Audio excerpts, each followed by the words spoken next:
محترم سامعین، ہر مہینے کی اپنی ایک فضیلت ہے، اپنا مقام ہے، اپنی شان ہے، اپنی ایک قدر و منزلت ہے۔ رجب المرجب کے حوالے سے دیکھیں تو آقا کا فرمان اور رجب شہری کہ رجب میرا مہینہ، شعبان کی شان دیکھیں تو آقا کا فرمان و شعبان شہر اللہ، یہ اللہ کا مہینہ۔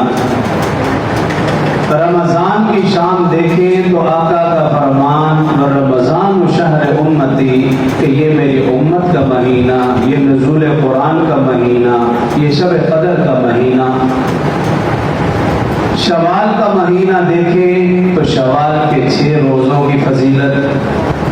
ذیقعد کا مہینہ دیکھیں تو اس مہینے میں زکوٰۃ کا حکم فرض ہوا۔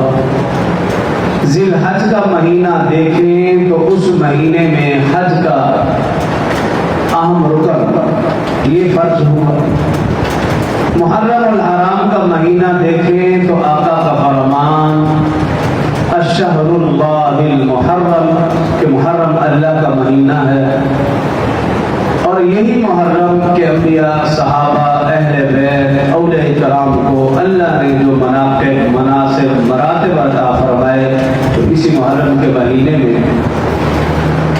غازی ہے کہ جس مہینے کو بھی دیکھیں اس کی ایک اپنی شان ہے، اپنا مقام ہے، اپنا ایک الگ مرتبہ ہے۔ لیکن جب ربیع الاول کی بات آتی ہے، اس مہینے کے اعزاز کے لیے، اس مہینے کی شان، عظمت، فضیلت کے لیے صرف یہی کافی ہے کہ اس مہینے میں محسن انسانیت، ساقی کوثر، شافع محشر، صاحب معراج،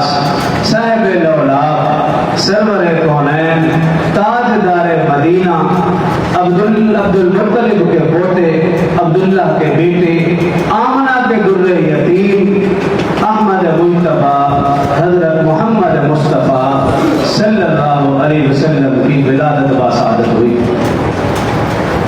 اس مہینے کے اعزاز کے لیے یہی ایک جملہ کافی ہے۔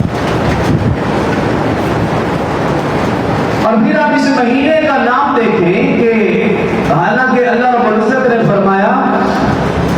ان عدت الشہور عند اللہ 12 شہرا فی کتاب اللہ یوم خلق السماوات والارض منها، اللہ فرما رہے ہیں جب سے میں نے زمین و آسمان کو پیدا کیا تب سے میں نے 12 مہینے بنائے ہیں۔